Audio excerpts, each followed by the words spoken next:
Hi అండి. నమస్తే. నేను మీ వాణిని. Welcome to Vani kitchen. ఈరోజు వీడియోలో సూపర్ టేస్టీ నాటుకోడి పులుసుని ఏ విధంగా ప్రిపేర్ చేయాలో చూపించబోతున్నాను. ముందుగా నాటుకోడి పులుసుని చేయడం కోసం ఇలా 1 కేజీ చికెన్ తీసుకోవాలండి. ఇలా మీడియంగా ముక్కలన్నిటిని కట్ చేయించుకోవాలి. నెక్స్ట్ ఒక 2 నుంచి 3 సార్లు శుభ్రంగా వాష్ చేసుకోవాలి. ఇలా వాష్ చేసుకున్న తర్వాత ఒక పావు స్పూన్ పసుపు, ఒక అర స్పూను ఉప్పు, 1 టేబుల్ స్పూన్ ఆయిల్ వేసుకొని ఈ ఉప్పు, పసుపు, ఆయిల్ అంతా చికెన్కి పట్టే విధంగా చేతితోనే బాగా కలుపుకోవాలి.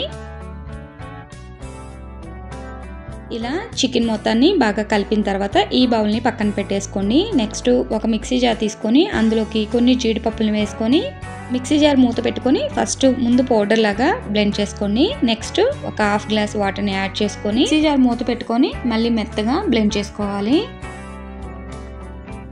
ఇలా బ్లెండ్ చేసుకున్న ఈ జీడిపప్పు మిశ్రమాన్ని పక్కన పెట్టేసుకోండి. ఇప్పుడు నాటుకోడి పులుసుని చేయడం కోసం స్టవ్ మీద కుక్కర్ పెట్టుకోవాలి. అందులోకి ఒక 2 టేబుల్ స్పూన్లు ఆయిల్ వేసుకోవాలి. నేనైతే కుక్కర్లో ప్రిపేర్ చేస్తున్నానండి. మీరు కావాలంటే ఇదే ప్రాసెస్తో బౌల్లోనైనా చేసుకోవచ్చు. ఆయిల్ హీట్ అయిన తర్వాత ఒక బిర్యానీ ఆకుని సగానికి తుంచుకొని వేసుకోవాలి. 1 స్పూన్ మిరియాలు, 2-3 యాలకులు, 2-3 లవంగాయలు, 1 ఇంచు దాల్చిన చెక్క వేసుకొని ఇవి మొత్తం ఒకసారి బాగా కలిపిన తర్వాత ఒక పెద్ద సైజు ఆనియన్ తీసుకొని ఇలా చిన్న ముక్కలుగా కట్ చేసుకొని వేసుకోండి. 2-3 పచ్చిమిర్చిని ఇలా చీలిగ్గా బోరగా కట్ చేసుకొని వేసుకోవాలి. ఈ ఆనియన్ పచ్చిమిర్చి అంతా కలుపుకుంటూ ఒక 5 నిమిషాలు ఫ్రై చేసుకోవాలి. ఇందులోకే కొంచెం కరివేపాకు కూడా వేసుకొని ఫ్రై చేసుకోండి. ఇవి మొత్తం ఫ్రై అయిన తర్వాత ఇందులోకి ఒక 2 టేబుల్ స్పూన్ల అల్లం వెల్లుల్లి పేస్ట్ని వేసుకోవాలి. అల్లం వెల్లుల్లి పేస్ట్ కూడా కలిసే విధంగా బాగా కలుపుకొని ఒక 2 నిమిషాలు అల్లం వెల్లుల్లి పేస్ట్ పచ్చివాసన పోయేంత వరకు కలుపుకుంటూ ఫ్రై చేసుకోవాలి. మనం ఏ కర్రీలోకైనా అల్లం వెల్లుల్లి పేస్ట్ అప్పటికప్పుడు నూరుకొని వేసుకుంటేనే మంచి టేస్ట్ ఉంటుందండి కర్రీ.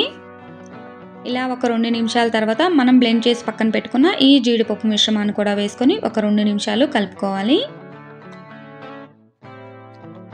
ఇలా కలిపిన తర్వాత మనం చికెన్ని కలుపుకొని పక్కన పెట్టుకున్నాం కదా, ఆ నాటుకోడి చికెన్ కూడా ఇందులోకి వేసుకొని ఈ జీడిపప్పు మిశ్రమం అంతా ఆనియన్ అంతా కలిసే విధంగా గరిటతో బాగా కలుపుకోవాలి.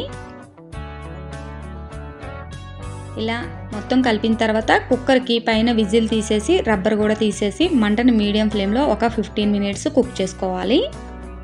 వాటర్ ఏమీ యాడ్ చేయకూడదండి. వాటర్ ఏమీ యాడ్ చేయకుండా మంటని మీడియం ఫ్లేమ్లో ఒక 15 మినిట్స్ కుక్ చేసుకుంటే సరిపోతుంది.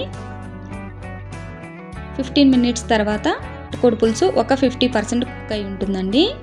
దీన్ని మొత్తం ఒకసారి మళ్ళీ గరిటతో బాగా కలిసే విధంగా బాగా కలుపుకోవాలి. ఇలా కలిపిన తర్వాత 1 టేబుల్ స్పూన్ కొబ్బరి పౌడరు, 1 టేబుల్ స్పూన్ ధనియాల పౌడరు, 2 స్పూన్ల కారం, 1 స్పూను చికెన్ మసాలా పౌడర్ని కూడా వేసుకొని కొంచెం సాల్ట్ని కూడా యాడ్ చేసుకోవాలండి. మనం చికెన్ కలిపేటప్పుడు కొంచెం సాల్ట్ వేసాం కదా, చూసుకొని వేసుకోండి. ఈ మసాలా కారం అంతా చికెన్కి పట్టే విధంగా గరిటతో బాగా కలుపుకోవాలి. ఇలా కలిపిన తర్వాత ఇందులోకి ఒక హాఫ్ గ్లాసు వాటర్ని యాడ్ చేసుకోవాలి. మీకు చికెన్ గ్రేవీగా ఎక్కువగా కావాలనుకుంటే కొంచెం ఎక్కువ వాటర్ని యాడ్ చేసుకోండి.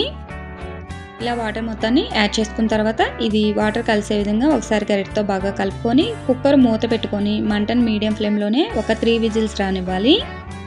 3 విజిల్స్ వచ్చాక గ్యాస్ టర్న్ ఆఫ్ చేసుకొని కుక్కర్కున్న విజిల్ మొత్తం పోయాక కుక్కర్ మూత తీసి చూపిస్తున్నా చూసారా, మనకి నాటుకోడి పులుసు పర్ఫెక్ట్గా రెడీ అయిపోయిందండి. చాలా ఈజీగా ప్రిపేర్ చేసుకోవచ్చు. కుక్కర్లో అయితే పెద్దగా మసాలాలు కూడా ఏమీ వేయకుండా చాలా ఈజీ ప్రాసెస్తో చాలా టేస్టీగా ప్రిపేర్ చేసుకోవచ్చు.